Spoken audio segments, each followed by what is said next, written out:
একটা ঘটনা ঘটতেছে, এখানে দেখেন আশেপাশে কিন্তু বহু লোক, কেন ধরেন অনেকে মুরব্বী ছিল, কিন্তু সবাই ভিডিও ফুটেজ নিয়েছে, কিন্তু আগে আসে না। আমাকে ওই সমাজের এই জিনিসগুলি, সরকার গঠন হচ্ছে কত 8ই অগাস্ট। 8 অগাস্ট থেকে কি আপনি কোনো পরিবর্তন পান নেই? কোনো পরিবর্তন আপনি দেখেন নেই? আপনি বলেন, আপনার ওই প্রশ্নটা, দুই একটা প্রশ্নের উত্তর আপনারও দিয়েন। সব নির্বাচনের ব্যাপারে আমাদের আলোচনা হয়েছে যে আমাদের প্রস্তুতি আমরা ডিসেম্বরের ভিতরে শেষ করতে চাই। আমাদের প্রিপারেশনটা আমরা চাচ্ছি যে 31শে ডিসেম্বরের ভিতরে যেন আমরা কমপ্লিট করতে পারি। হলো সারা দেশে আইন শৃঙ্খলা পরিস্থিতি ও অভিযান পরিচালনার বিষয়ে আলোচনা, মব সৃষ্টিকারীদের বিরুদ্ধে ব্যবস্থা গ্রহণ সংক্রান্ত আলোচনা, চুরি, ছিনতাই, চাঁদাবাজি, দখলবাজি, সংঘবদ্ধ দুষ্কৃতীদের কর্মকাণ্ড রোধের ব্যবস্থা গ্রহণ, দেশের অস্থিরতা সৃষ্টিকারী উস্কানিমূলক সাইবার প্রচারণার বিরুদ্ধে ব্যবস্থা গ্রহণ, নারী শিশু নির্যাতন ও ধর্ষণের বিরুদ্ধে আইনগত ও সামাজিক প্রতিরোধ গড়ে তোলা, মাদকের অপব্যবহার রোধে কার্যকর ব্যবস্থা গ্রহণ সম্পর্কিত আলোচনা। তারপরে আমাদের গার্মেন্টস শিল্প কারখানাদের এই ব্যাপারেও কিছু আলোচনা হয়েছে। অস্ত্র জমা, অবৈধ অস্ত্র উদ্ধার অভিযান, এই ব্যাপারে আলোচনা হয়েছে।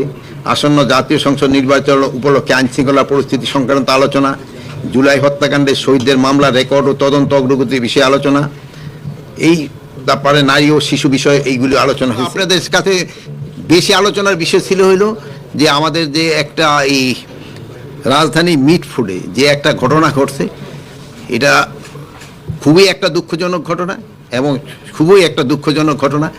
এই ধরনের ঘটনা একটা সভ্য সমাজে কোনো অবস্থায় মেনে নেওয়া যায় না।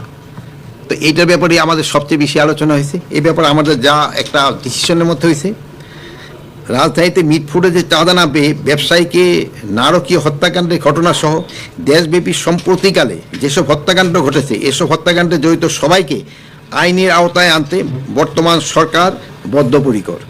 এসব ঘটনার সুষ্ঠু বিচার ও দৃষ্টান্তমূলক শাস্তি নিশ্চিতকরণে সরকার কাজ করে যাচ্ছে। এই বিষয়ে আইন শৃঙ্খলা বাহিনী অত্যন্ত তৎপর ও ঘটনা ঘটার সঙ্গে সঙ্গে অ্যাকশনে যাচ্ছে এবং অপরাধীদের গ্রেপ্তার করছে। মিটফুডের নৃশংস হত্যাকাণ্ডের ঘটনাকে সরকার সর্বোচ্চ গুরুত্ব সহকারে দেখছেন।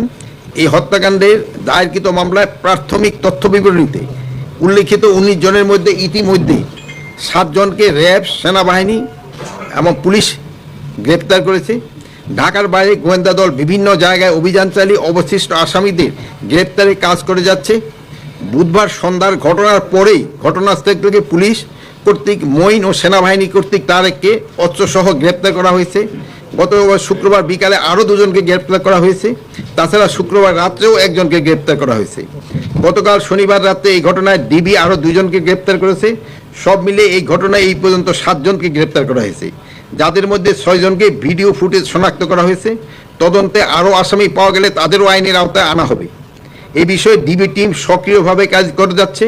এই ঘটনায় প্রশাসনিক এবং আইন শৃঙ্খলা বাহিনীর কোনো শিথিলতা ছিল কিনা তাও সরকার গুরুত্ব সহকারে বিবেচনায় করবে এবং তাও খতিয়ে দেখতেছে।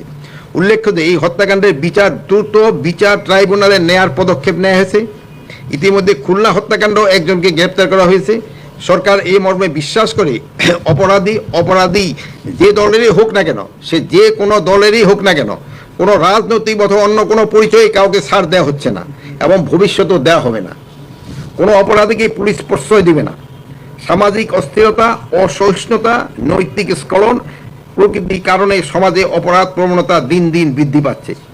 দেশ ও সমাজ থেকে অপরাধ কমিয়ে আনার দায়িত্ব আইন শৃঙ্খলা বাহিনীর পাশাপাশি আমাদের সকলের। এক্ষেত্রে আইন শৃঙ্খলা বাহিনী, মিডিয়া, রাজনৈতিক দল, সামাজিক সংগঠন, অভিভাবক, ছাত্র, শিক্ষক, সাধারণ জনতা সহ সবাইকে দায়িত্বশীল ভূমিকা পালন করতে হবে। আর কেউ যেন আইন নিজের হাতে তুলে না দেয়, এই বিষয়ে সচেতন জরুরি। জননিরাপত্তা বিঘ্নকারী কোনো ঘটনা বা অপরাধ ঘটলে সেটা যেন দ্রুততম সময়ে আইন শৃঙ্খলা বাহিনীকে জানানো হয়। আইন শৃঙ্খলা বাহিনী সেই বিষয়ে যথাযথ ব্যবস্থা গ্রহণ করবে। খুন, চুরি, ডাকাতি, চাঁদাবাজি, ছিনতাই, সন্ত্রাস, অপহরণ, নারী নির্যাতন, মব সহিংসতা, মাদক চোরাচালান সহ সব ধরনের অপরাধমূলক কর্মকাণ্ডে বিরুদ্ধে আইন শৃঙ্খলা বাহিনী নিয়মিতভাবে অভিযান পরিচালনা করছে এবং করবে। পরিস্থিতি বিবেচনায় সরকার যে কোনো সময় চিহ্নিত অপরাধী ও সন্ত্রাসীদের ধরতে বিশেষ বা চিরুনি অভিযান পরিচালনা করতে পারে। এক্ষেত্রে সাধারণ জনগণ সহ সকলের সহযোগিতা একান্তভাবে কাম্য। সরকার জনশৃঙ্খলা ও জননিরাপত্তা বিঘ্নকারী যে কোনো কার্যক্রম কঠোর হস্তে দমন করবে। নির্বাচনের ব্যাপারে আমাদের আলোচনা হয়েছে যে আমাদের প্রস্তুতি আমরা ডিসেম্বরের ভিতরে শেষ করতে চাই। নির্বাচন ক্ষেত্রে আপনারা জানেন এটা হলো আইন শৃঙ্খলা বাহিনী যেমন একটা স্টেক হোল্ডার, প্রশাসন হলো একটা স্টেক হোল্ডার, আর একটা স্টেক হোল্ডার ইলেকশন কমিশন, আর একটা হলো সবচেয়ে বড় হলো যারা ইলেকশনে অংশগ্রহণ করবে তারা। এখানে 4 ভাগের 1 ভাগে কিন্তু আমরা আমাদের প্রিপারেশনটা আমরা ডিসেম্বরের ভিতরে শেষ করতে চাচ্ছি। তারপরে ধরেন যে ইলেকশনের ডেট এটা দিবে হলো ইলেকশন কমিশন, তারা এটা কবে ইলেকশন দিবে তো একটা টেন্টেটিভ ডেট তো আপনাকে সবসময় বলা হয়েছে যে রোজার আগে হতে পারে, রোজার পরে হতে পারে, কিন্তু এটা নিয়ে আমাদের কোনো না, আমাদের প্রিপারেশনটা আমরা চাচ্ছি যে 31শে ডিসেম্বরের ভিতরে যেন আমরা কমপ্লিট করি। এই আত্মবিশ্বাসটা ফিরানোর জন্য আমি আপনাদেরও একটু সাহায্য এবং সহযোগিতা চাবো। এই আত্মবিশ্বাসটা শুধু আমরা বললেও হবে না, আপনারা যদি আমার সাথে একটু সহযোগিতা করেন এবং সবাই ফিরত এই আত্মবিশ্বাসটা ফিরিয়ে আনতে হবে, যে এই ধরনের ঘটনা যেন না। একটা ঘটনা ঘটতেছে এখানে দেখেন আশেপাশে কিন্তু বহু লোক, কেন ধরেন অনেকে মুরব্বী ছিল, কিন্তু সবাই ভিডিও ফুটেজ নিয়েছে কিন্তু আগে আসে না। আমাকে এই সমাজের এই জিনিসগুলির দিকে একটু কিন্তু খেয়াল রাখা। আরেকটা জিনিস হলো যে পুলিশের 999 এই টেলিফোনটাও কিন্তু সবার হাতে এটাও কিন্তু কেউ ব্যবহার করে নাই। প্লাস ওখানে খুব নিকটে কিন্তু আনসার কেউ কিন্তু দেয়, কিন্তু আনসারদেরও ডেকে নিয়ে আসতে পারতো, ওইটাও কিন্তু করে নাই। বাট এই ঘটনার সাথে যারা জড়িত তাদের কোনো অবস্থায় সাথ দেব না, তার পরিচয় যত ধরনের যেই ধরনের পরিচয় হোক না। এই সরকার গঠন হয়েছে কত 8ই অগাস্ট। 8 অগাস্ট থেকে কি আপনি কোনো পরিবর্তন পান নেই? কোনো পরিবর্তন আপনি দেখেন নেই? আপনি বলেন আপনার ওই প্রশ্নটা 2-1টা প্রশ্নের উত্তর আপনারও দেন, সব প্রশ্নের উত্তর আমি দিব কেন? আপনি বলেন কোনো পরিবর্তন দেখছেন কিনা?